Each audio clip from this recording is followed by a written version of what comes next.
Hey, good morning, everybody. Happy Snowy Wednesday here from Calgary, Alberta. My name is Jade and I'm a small business strategist influencer that loves working with small businesses. I help them grow and succeed. This Telling Like It Is show was started to share knowledge and share stories about small businesses, and we just love that part. So if you have any questions during the broadcast, please ask them after the fact, and when we post it to LinkedIn and other platforms. Ask your questions as well, and we will reach out. I'd also like to thank you, Rogers Insurance, for sponsoring this. They take the human approach to insurance. Give them a call, someone answers the phone, and they direct you to the person that you need to talk to. Today's guest is Neil Robertson from PlatoonFX Fitness. Neil, thank you for joining me, and how are you today? I'm doing good, Jade. Thanks for having me. I know, and I'm loving the background. I don't get too many gym rats, I guess, if I can call you that. That's what we're pigeonholed as. It's a good thing. Oh, it's a good thing. You make people like me so-called healthy to keep my bad habits in check. I'll give a brief little introduction here of Neil, and then we'll get into our discussion. Neil was born and raised in Grand Prairie, where he excelled in hockey and baseball. He moved to Edmonton to pursue and get his degree from the University of Alberta. Along the way, he coached midget AAA junior hockey before choosing a path of fitness training. He's always had a passion for physical fitness, and this is what led him to becoming part of team at PlatoonFX. First with hockey players, then in Vancouver, BC, and now obviously here in Calgary.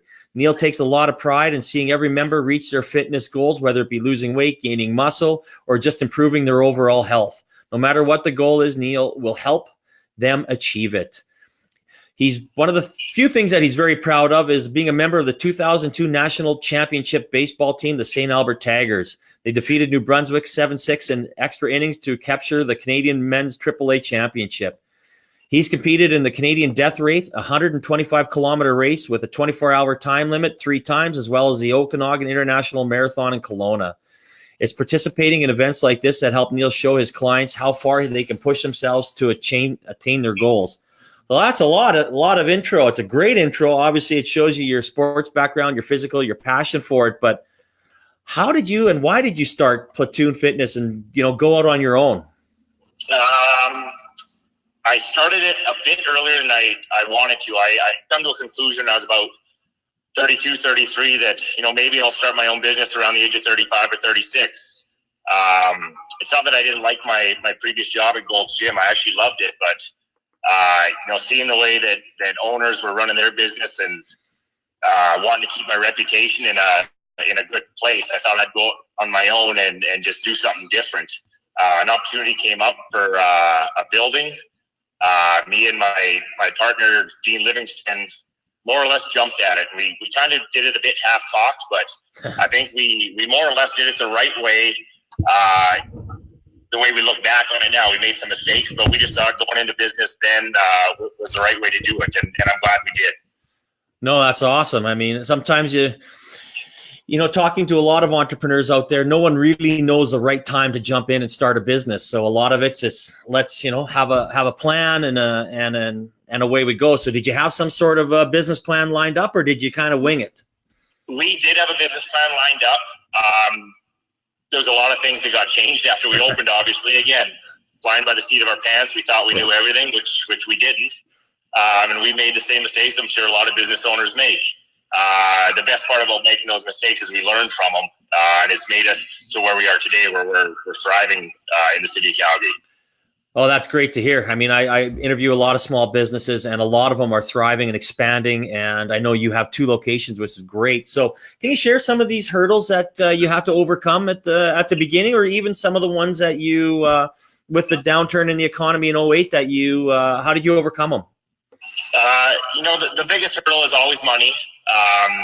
When we broke everything down, it ain't cheap to open up a gym. All that equipment ain't free. We got a small business grant from the government of Canada. Nice.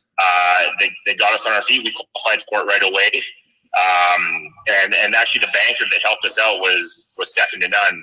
He held our hands on it and guided us through, which was very helpful. Spending the money the right way, those are things that, you got $100,000 in your bank account. You might be buying some things you don't need. I think we did pretty well with ours. We We still use that equipment today. We've been open for 9 years, and those hurdles of making relationships. Those are some of the things that can get in your way. Is friends are asking for deals and things like that. You know what? We'll give the odd deal, but we're trying to make a living here, and you can't just give a discount to everybody when you break it down. That was our biggest hurdle, actually, was on top of the financial, was things like that. Being a gym, we got a lot of empty promises from people we knew saying, "Oh yeah, we'll be there." We were relying on that, and the bills were just adding up, and the membership wasn't going up. Yeah. But we learned that, and again, not a bad thing. Yeah. And actually, one of the biggest things that we did see opening our own businesses, we found out who a lot of our true friends were. They were helping us out in the building phase. We'll be there to do anything to help you, things like that. And they really did step up and help us, especially our family. Without me and Dean's families, we wouldn't be in this industry. We'd be doing something else. No, that's awesome. And one point I'd like to, you brought up the bank there, and they're always there to hold your hand. And I can't, a bank like, I'll just use it as ATB. They have the entrepreneurial center here in Calgary. They give free courses on, whether it be social media or how to budget, or they do this almost on a weekly basis, and they are there to help you. And they have business plans, whether it be something that's very genetic, but I'm glad that, you brought that up, because we don't talk about how important the bank can be in helping you start your business. They've seen it, they've been there, they've gone through hundreds and thousands of businesses. So that's, I'm glad you brought that up. That's a very great point. Yeah, our guy, I know he's no longer with the bank that we use, but his name was Steve, and like I said, he was second to none for us. Really appreciated everything he did for us. No, that's awesome. That's a good shout out. So I guess the fitness market is very competitive. I mean, what do you do now to keep your clients coming back, or differentiate yourself from some of the big chains? We don't really worry about the big changes being our competitors, to tell you the truth. Me and Dean have always had the philosophy of, if somebody comes through our door, they're probably going to stay. We're both very high in our service, and we take a lot of pride in that. We're as easy going as it is, but we will get you the results. But I think the biggest thing that we do is we make everybody feel comfortable when they walk through our door. Nice. 99% of my members have my cell phone number on their phone, and I'm like, you guys can text me anytime. Ask me a question about fitness. Ask me a question about your life. You got a problem? I'm here to talk to you. So we've made a lot of friends in our industry. But when it comes to the other gyms, I think what sets us apart is our service. We're always here for everybody. I wouldn't say that we work harder than other gyms, but this wasn't handed to us, and we take a lot of pride in it. Not to badmouth any competitors out there, but there's a lot of rich guys just wanted to open a gym. That wasn't us. We have struggled and worked our tails off and putting in 14-hour days every day to keep this going, and we're really proud of that. I think our members see that as well. Oh no, that's awesome. I mean, no pun intended, but a lot of probably sweat and tears went into that and into doing it. And I definitely see that putting customer service first and becoming that relationship. And it doesn't matter whether it's a gym membership or whether it's a client at an insurance company. You have to have that personal relationship, and that's what people come back. That's awesome. So I'm sure those people give a lot of good word of mouth, and you get a lot of referrals that way. So, but how do you market right now? Right, like our biggest marketing is through word of mouth. Obviously, being a smaller gym, I found out again working with the big boys that putting up the signs on the billboards and doing radio ads, they really do not bring members in. Even they'll tell you, the Gold's Gym will tell you, it's referrals that get you the business. Yeah. Not many people walk by and actually stop into the gym. It's an intimidating industry. Like, people don't want to come in and say, an overweight guy or girl doesn't want to come in and talk to somebody in shape. They feel intimidated, and those are things that we got to get past. And when we have somebody that actually gets referred to us and comes in and feels comfortable with us, they'll bring in another friend that needs to lose that weight or gain that muscle. And it is a process. A lot of people send me messages every day. I'll be in next week. They procrastinate. I know they're worried about coming in. Yeah. But it's true. Once they come in, me and Dean make them feel as comfortable as can be. And next thing you know, they're here all the time, annoying the hell out of us and not leaving. Which again is a good thing. That's what we want. Annoying clients are good clients. That means they care. So has this changed over the last 9 years at all, or has that really been a focus of yours? Is the word of mouth, or have you tried, doing any billboards, or do you do a lot on social media or things along we those? do the social media. We tried the Groupon stuff and things like that. In our industry, it's not a big moneymaker for us. I think Groupon is a perfect thing for a guy who owns a driving range. Yeah. You don't have to pay somebody for those bucket of balls. The guy can have an unlimited month on it. Somebody gets an unlimited month here, say is a deal. I still got to pay that employee, and all we're doing is losing money off that initial deal. So it's not really good for a gym my size. A gold gym can probably get away with that as well. But that's one of the hurdles of being a small business owner. We tried it. I'm not a big fan of it. Yeah. I would rather give, a 5-punch pass to a friend of a friend and have them come in and give it to a stranger that's not going to sign up anyway because they just wanted that free deal. And that's something that I guarantee you a lot of other small gym owners would tell you the same thing, that it's not a big moneymaker for us. Being like the Malin Heights location that I'm at right now, my biggest perk here is all the businesses around us. The North location has the same thing. We're next to the post office and Stars Air Ambulance, and we get members from all that. And they see us outside doing our workouts and members running around, and they're like, hey, that looks like fun, and come over. And we advertise ourselves just like that.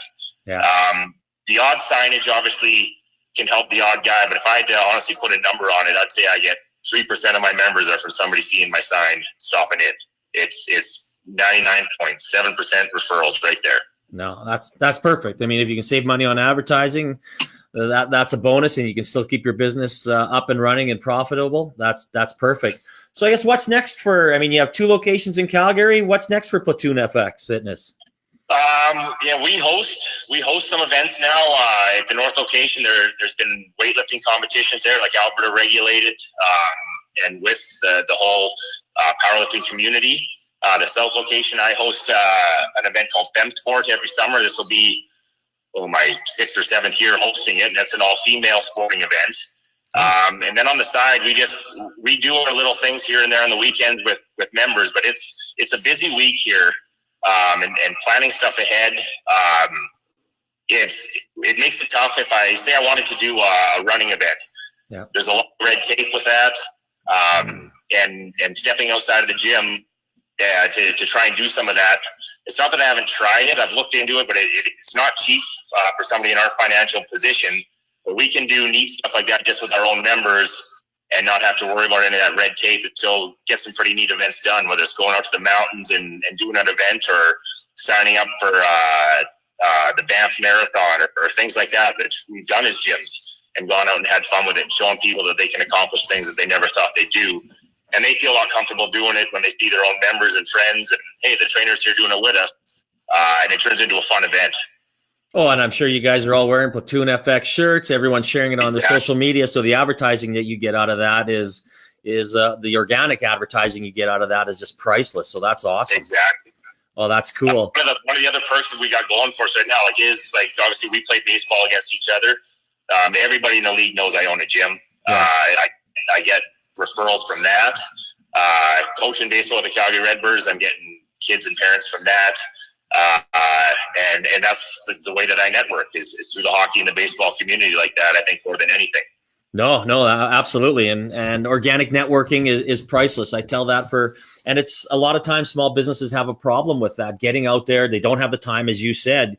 Everybody's busy. You've got your family life, the things that you want to do on your personal side. So, having yourself get out there and still coaching, that reaps benefits for your business.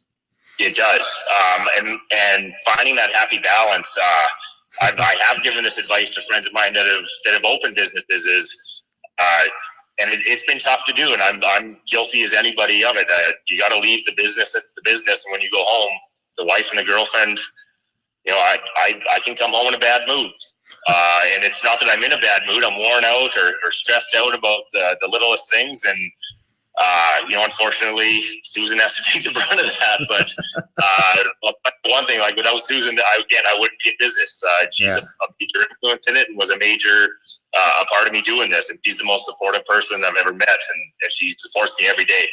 Oh, that's awesome. Great. And I mean, we'll clarify that statement. It's not a wife and a girlfriend. It's just a girlfriend. Exactly. For me, it's just a girlfriend. So you kind of brought that swings into my, I guess, the last question that I ask everybody about that one piece of advice you would give to small businesses. I mean, obviously the work-life balance, or however you want to phrase that, is very important. Is there something else that you would recommend us? You know what, I don't think age is the real reason. Like I said, that I wanted to start when I was 35. I jumped into it a couple years earlier than that. I don't think age actually has a whole bunch to do with it. It is the maturity level of how you see yourself in your work environment. If you're not like grown up enough to do everything yourself, like you're not gonna be able to do it. Like, yeah, I'm the owner. I'm a personal trainer. I'm also the janitor here. I'm also the accountant. I pay all the bills. I have to get all the supplies. There's a lot to do, and finding that balance to get it all done isn't always the easiest. But I have found that this has made me grow up a lot. Outside of here, I am who I am. Yeah. But when I'm at work, I get serious with the guys. Yet I make everybody have fun. But if you're not like I said, I don't use the word grown up. But there's not a day where you can call in sick. You can't come here in a bad mood. If I don't have a smile on my face, I don't have business. And you got to leave everything outside and come here with, hey, happy-go-lucky, let's get it done again today, and hope tomorrow's even better than today. And that's the way I look at it every single day here. Oh, that's great advice. That's great advice. And before we close here, I guess looks like we got one question from Braden Sukin. He wants to know how much you can bench. Right now, I'm hitting about 265, Braden. So, we'll see if that helps my fastball. Oh, that's a good question to end it on. That is funny. Thanks. I won't ask him back how much he benches. We don't want to hit the yeah, I don't think he can type in 0. Well, that's awesome. Again, Neil, thank you for joining me. It was an excellent interview and sharing your knowledge and stories and helping other people out there. That's why I started this, and I really appreciate that. So again, thank you for joining me today. Thank you very much. Here's a shout out to all my buddies in Grand Prairie. I know they're watching. All right. Well, the GP. So again, a thank you to Rogers Insurance for partnering with me on this video. If you have any insurance, whether it be your small business, they take the human approach. You can go to rogersinsurance.ca/Jade, and you're eligible for some discounts. So again, thank you, Neil, everybody, for listening, and we will, see you next Wednesday. Have a great day, everybody. Take care.